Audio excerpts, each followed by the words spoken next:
নতুন আরেকটি ভিডিও নিয়ে আপনাদের সামনে চলে এসেছি। আজকে আমি আপনাদের জন্য নিয়ে এসেছি শিং মাছ কাটার একটা রেসিপি। অনেকে কিন্তু বাড়িতে শিং মাছ কাটতে পারেন না। আমার এই ভিডিওটা দেখে খুব সহজে আপনারা শিং মাছ কেটে নিতে পারবেন। এখানে কিছু তাজা শিং মাছের মধ্যে প্রথমে আমি লবণ দিয়ে দিয়েছি, কারণ শিং মাছ কিন্তু এভাবে ধরা যায় না, সাথে কাটা দিয়ে দিবেন। লবণ দিয়ে 10 মিনিট রাখলে পরেই দেখবেন মাছগুলো এরকম একদম খুব একটা নড়ছে না, একবারে কিন্তু মরেও যাবে না, কিন্তু এই মাছগুলো ধরে তখন কাটতে পারবেন। এখন আমি চাকুর সাহায্যে এই মাছগুলো কেটে দেখাবো।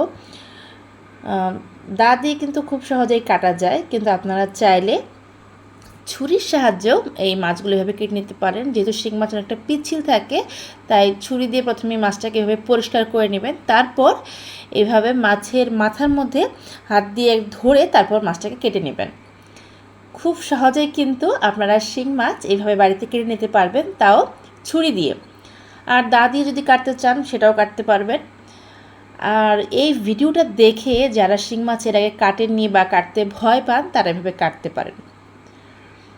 তারপর এরকম তার একটা যে জালি থাকে, অনেক সময় বাসন মাজার ক্ষেত্রে এই জালিটা ব্যবহার করি, এটা দিয়ে এই শিং মাছগুলোকে আমি খুব ভালো করে পরিষ্কার করে নিয়েছি। আপনারা চাইলে ডুমুর পাতা দিয়েও পরিষ্কার করতে পারেন। আমি ইউটিউবে বা ফেসবুকে অনেক ভিডিও দেখেছি, যে ভিডিওগুলোতে আমি দেখেছি যে চুন দিয়ে এই শিং মাছ পরিষ্কার করে, বা পেঁপের খোসা দিয়ে, অনেক সময় কাঁচা পেঁপের খোসা দিয়েও শিং মাছ পরিষ্কার করে, কিন্তু সত্যি কথা বলতে ওভাবে কিন্তু মাছের টেস্ট থাকে না। মাছ রান্না করার পর মাছটা নরম হয়ে যায়। এই জন্য একটু কষ্ট হলেও আমি ঠিক এরকম একটা জালি নিয়ে নিই। এই জালি দিয়ে খুব সহজে মাছটাকে এভাবে একটু প্রেস করলে পরেই মাছের উপর যে কালো বিজল একটা ভাব থাকে, ময়লা থাকে, সেটা পরিষ্কার হয়ে আসে। তারপর লবণ দিয়ে গরম জল দিয়ে মাছটাকে পরিষ্কার করলে মাছগুলো একদম সাদা হয়ে যায়। খুব সহজে কিভাবে মাছ পরিষ্কার করা যায় সেই ভিডিওটি আপনাদেরকে দেখাচ্ছি। আমি আরও কিছু মাছ নিয়ে নিয়েছি।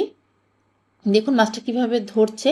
মাছের দুই সাইডে কিন্তু কাটা থাকে, খুব ধারালো কাটা থাকে। এই কাটাগুলো সাবধানে কাটবেন, কারণ এ থেকে কিন্তু হাত কেটে যায়। আমিও কিন্তু প্রথমে কাটতে পারতাম না, তো ভাবলাম এই ভিডিওটা আপনাদের সাথে শেয়ার করি, অনেকেরই হয়তো উপকারে আসবে।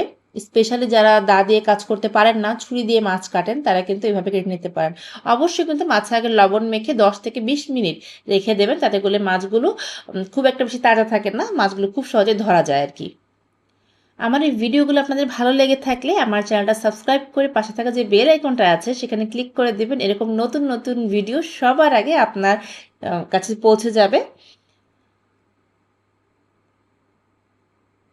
দেখুন মাছটা কিভাবে কেটে নিচ্ছে, আর মাছের কাঁটাগুলো ফেলে দিলে পরে কিন্তু মাছটা খুব সহজেই কেটে নেওয়া যায়। মাছ কিন্তু পিস করার আগে অবশ্যই মাছগুলোকে পরিষ্কার করে নিতে হবে। মাছটাকে খুব ভালো করে পরিষ্কার করে তারপর মাছগুলোকে আপনারা পিস করে নেবেন। আমি কিন্তু মাছের মাথাটা কেটেই মাছটাকে খুব ভালো করে পরিষ্কার করে নিয়েছি। ওই জালি দিয়ে পরিষ্কার করেছি, সেই ভিডিওটা আমি এই নেক্সট ভিডিওতে আপলোড করে দেবো আপনাদের জন্য। আজকে শুধু আমি দেখাচ্ছি যে কিভাবে খুব সহজে আপনারা একটা চাকুর সাহায্যে এভাবে মাছ কেটে নিতে পারেন, তাও শিং মাছ। ভিডিওটা বেশ একটা লং করিনি, কারণ পরিষ্কার করে ডিটেলস দেখাতে গেলে ভিডিওটা অনেকটা লং হয়ে যাবে। অনেকে হয়তো তাতে করে খারাপ লাগবে, এত লং ভিডিও দেখতে চান না। এইভাবে আপনারা খুব সহজে এই মাছটাকে পরিষ্কার করে নিতে পারবেন। শিং মাছ আসলে কাটতে একটু ভয়ই লাগে, স্পেশালি আমি কাটতে পারি না, কিন্তু দেখলাম যে এভাবে কাটলে পরে কিন্তু খুব সহজেই কাটা যায়। একটু লবণ দিয়ে রাখলে পরে মাছগুলো অনেকটাই নরম হয়ে আসে, তখন মাছ এতটা শক্তি থাকেও না, আর এমনি তাজা মাছ তো ধরাই যায় না। যারা শিং মাছ কাটতে ভয় পান বা বাসায় কাটতে চান না, তারা এই ভিডিওটা ফলো করে আশা করি মাছগুলো কাটতে পারবেন। আর যখন মাছের কাঁটাটা ফেলবেন তখন একটু সাবধানতা অবলম্বন করবেন, কারণ আমি আগেই বলেছি কাঁটাগুলো অনেক শক্ত থাকে। যারা মাছ কেটে অভ্যস্ত না, তারা কিন্তু একটু সাবধানতা অবলম্বন করে এইভাবে বাড়িতে খুব সহজে আপনারা শুধু শিং মাছ না, যে কোনো মাছই কেটে নিতে পারবেন। এর আগেও আমি শিং মাছ কীভাবে বাড়িতে খুব সহজে কাটতে হয়, পরিষ্কার করতে হয়, সেই ভিডিও আমি আপলোড করেছি। আজকে ভাবলাম যেহেতু ছুরি দিয়ে মাছ কাটা হচ্ছে, তাও শিং মাছ, এটার একটু ভিডিও করিয়ে আমি আপনাদের সাথে শেয়ার করি।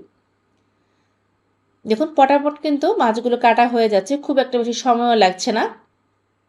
জাস্ট এই টেকনিক অবলম্বন করে আপনারা বাড়িতে খুব সহজে এই শিং মাছগুলো কেটে নিতে পারবেন। আমি ভিডিওটা আপনাদেরকে একদম ক্লোজলি দেখানোর চেষ্টা করেছি, যাতে করে আপনারা খুব সহজে এটা বুঝতে পারেন। এরপরের ভিডিওতে মাছটা কীভাবে পরিষ্কার করতে হয় সেই ভিডিও নিয়ে আসছি। আপনারা এইভাবে মাছগুলোকে কেটে নিতে পারবেন। হয়ে গেল আমার বাড়িতে খুব সহজে শিং মাছ কাটার ভিডিও। আশা করি সবার ভালো লেগেছে।